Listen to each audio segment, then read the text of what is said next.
Hello everyone. Horror at 3 AM में एक बार फिर से आपका स्वागत है। आज के इस खौफनाक सफर में आप जानेंगे दिल्ली के महरौली इलाके के एक फ्लैट की सच्ची और बेहद डरावनी घटना के बारे में। तो चलिए इस खौफनाक सफर को शुरू करते हैं।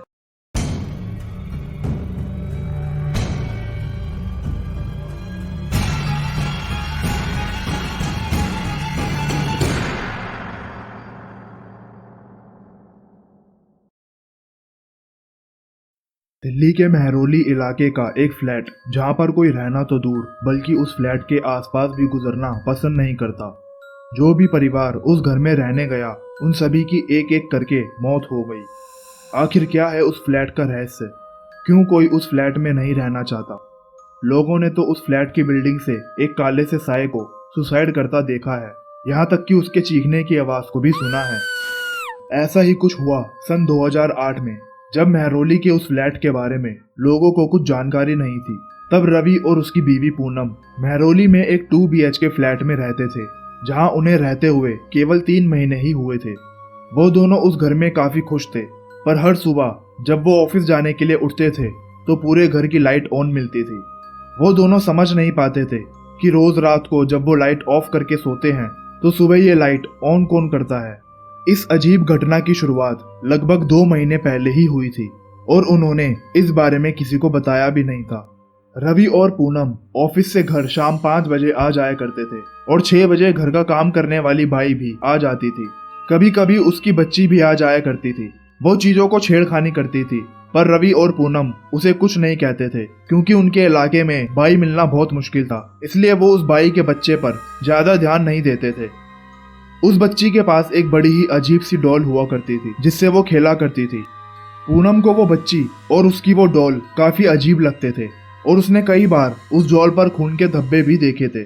जब पूनम उस बच्ची से उन खून के धब्बे के बारे में पूछती तब वो बच्ची एक शैतानी हंसी हंस के वहां से भाग जाती। पूनम इन सभी चीजों को नजरअंदाज करती है, लेकिन एक दिन जब रवि और पूनम रात को देर से घर वापस आए तो देखा कि वो भाई की बच्ची उनके बेडरूम में उनके बेड पर खेल रही थी। उन दोनों ने सोचा कि भाई पड़ोस में काम करने गई होगी और अपनी बच्ची यहाँ छोड़ गई होगी। पर पूनम को ये बात पर बहुत गुस्सा आ रहा था क्योंकि अपने बच्चे को घर पर लाना तक तो ठीक था, मगर उसे यहाँ छोड़कर किसी दूसरे के घर काम करना ये उन्हें बिल्कुल पसंद नहीं आया। उन दोनों ने कुछ घंटे इंतजार किया, फिर वो दोनों अपने पड़ोस के घर में उस बाई का पता लगाने गए तो उनको पता लगा कि आज बाई उनके घर आई ही नहीं थी। वो दोनों फिर से अपने घर गए तो उन्होंने देखा कि वो बच्ची पूरे घर में कहीं नहीं है। पर वो बच्ची अगर गई तो गई कहाँ? उन दोनों ने इस बारे में ज्यादा नहीं सोचा और सो गए। रात को जब पूनम पानी पीने उठी तो उसके होश उड़ गए। उसने देखा वही अजीब सी डॉल जिसके साथ उस काम वाली की बच्ची खेला करती थी उनके बेड पर पड़ी हुई है और उस पे बहुत सारा खून भी लगा हुआ था। पूनम अपने पति रवि को उठाती है तो वो डॉल वहां से गायब हो जाती है। तभी उन्हें अपने कमरे के बाहर से एक बच्ची के काफी डरावने तरीके से हंसने की आवाज सुनाई दी। वो दोनों वो हंसी की आवाज सुनकर डर जाते हैं और बाद में जब वो अपने रूम से बाहर जाकर देखते हैं तो वहां कोई नहीं होता। तभी पूनम को फिर से वो डॉल दिखती है और इस बार रवि भी उस डॉल को देखता है और वो दोनों काफी डर जाते हैं। फिर से उन्हें वो बच्ची की हंसने की आवाज आती है और जब वो जाके देखते हैं तो अब वो डॉल उस जगह पर पड़ी होती है और उस पर खून भी लगा होता है। वो दोनों ये सब देख और सुनकर बेहोश हो जाते हैं।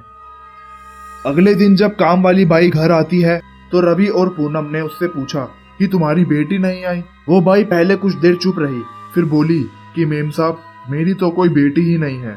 वो दोनों ये सुनकर चौंक गए और रवि ने कहा, ये तुम क्या कह रही हो? हम दोनों ने खुद तुम्हारी बच्ची को देखा है तुम्हारे साथ आते हुए। बाई उन्हें तब भी यही कहती है कि साहेब सच में मेरी कोई बेटी नहीं है। फिर वो रात की बात भी उस बाई को बताते हैं। तब वो बाई समझ जाती है और उन्हें बताती है कि आपसे पहले इस घर में एक आदमी, उसकी बीवी और उनकी 12 साल की बच्ची रहा करती थी। उस बच्ची के पास एक गुड़िया थी जिससे वो खेला करती थी। उस आदमी को शराब पीने की आदत थी और एक दिन उसने शराब के नशे में अपनी बीवी को बालकनी से धक्का दे दिया और अपनी बच्ची को मार डाला और जब उसे होश आया तो उसने खुद को भी मार डाला। ये सब सुनने के बाद रवि और पूनम समझ गए कि जो बच्ची उन्होंने देखी वो कोई आत्मा थी। और उन दोनों ने घर छोड़ने का फैसला लिया और अगले दिन घर छोड़कर अपनी कार से जाने लगे। वो घर से कुछ ही दूर पहुंचे थे कि अचानक उन्हें फिर से उस बच्ची के हंसने की आवाज सुनाई दी और उन दोनों ने जब पीछे मुड़कर देखा तो वही खून से रंगी डॉल उनकी कार की बैक सीट पर बैठी हुई थी। ये देखकर वो दोनों डर जाते हैं और डर के मारे उनका एक्सीडेंट हो जाता है और उनकी मौत हो जाती है। लोगों के अनुसार उस घर में एक शैतान का वास है जो उस बच्ची के रूप में वहां रहता है और उसी शैतान ने उस आदमी को अपनी बीवी और बच्ची को मारने पर मजबूर किया था। तब से जो कोई भी उस घर में रहने जाता है उसकी मौत पक्की होती है, इसलिए ना कोई उस घर में रहने जाता है और ना ही उस घर के आसपास भटकता है।